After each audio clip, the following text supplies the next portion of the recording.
এই জিনিসটাকে দেখে সবাই মনে করে টি টেবিল। অনেক সময় আমি এটাকে টি টেবিল হিসেবেও ইউজ করি, কিন্তু এটা অ্যাকচুয়ালি একটা বক্স, এবং আমি বক্সটার নাম দিয়েছি এন্টি প্যান্ডোরার বক্স। কেন এটার নাম এন্টি প্যান্ডোরার বক্স দিয়েছি তার পেছনে একটা কারণ আছে। তার আগে একটা ছোট্ট কাহিনী বলি। গ্রিক মাইথোলজি অনুযায়ী মহারাজ জিউস একবার মানুষদের উপর প্রচণ্ড ক্ষেপে গেলেন। তো তিনি ঠিক করলেন যে মানুষের উপর প্রতিশোধ নেবেন। তো এই জন্য সে খুব সুন্দরী একজন রমণী বানালেন, যে রমণীর নাম দিলেন পেন্ডোরার।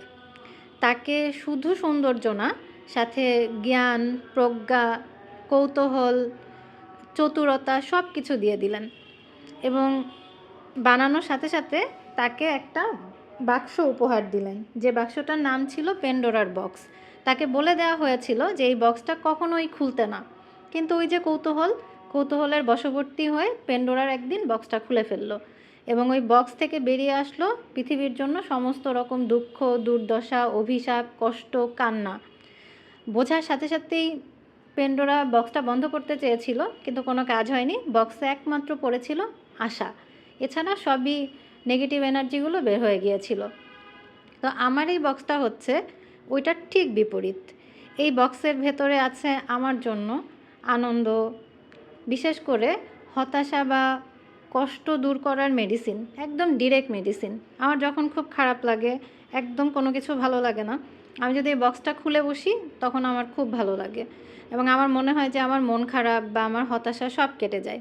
তো এর ভেতরে সব হাবিজাবি জিনিস আছে, একদম ফেলে দেওয়া জিনিস, যেগুলো দিয়ে আমি ক্রাফটিং করি, বিশেষ করে ঘর সাজানোর জিনিস। সেগুলো একদমই ছোট ছোট, কিন্তু খুব উপকারী জিনিস, যেগুলো দিয়ে মানে ঘর সাজানোর জিনিস বানানো যায়। আমার কাছে এই জিনিসটাকে একদমই গুপ্তধনের মতো মনে হয়। কখন কি রেখেছি তো মনে থাকে না, যখন খুলে বসি তখন এমন এমন জিনিস চোখে পড়ে, তখন মনে হয় যে ওফ, আমি এটা রেখে দিয়েছিলাম, এটা তো এখন আমি কোনো একটা কাজে লাগাতে পারবো। তো সেই হিসেবে এটা হচ্ছে আমার এন্টি প্যান্ডোরার বক্স। এর ভিতরে সমস্ত রকম হতাশার মেডিসিন আছে।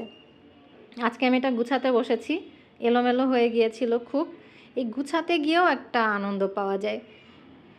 তো এই ছিল ভিডিওটা আমার এন্টি প্যান্ডোরার বক্সের। দেখার জন্য অনেক ধন্যবাদ।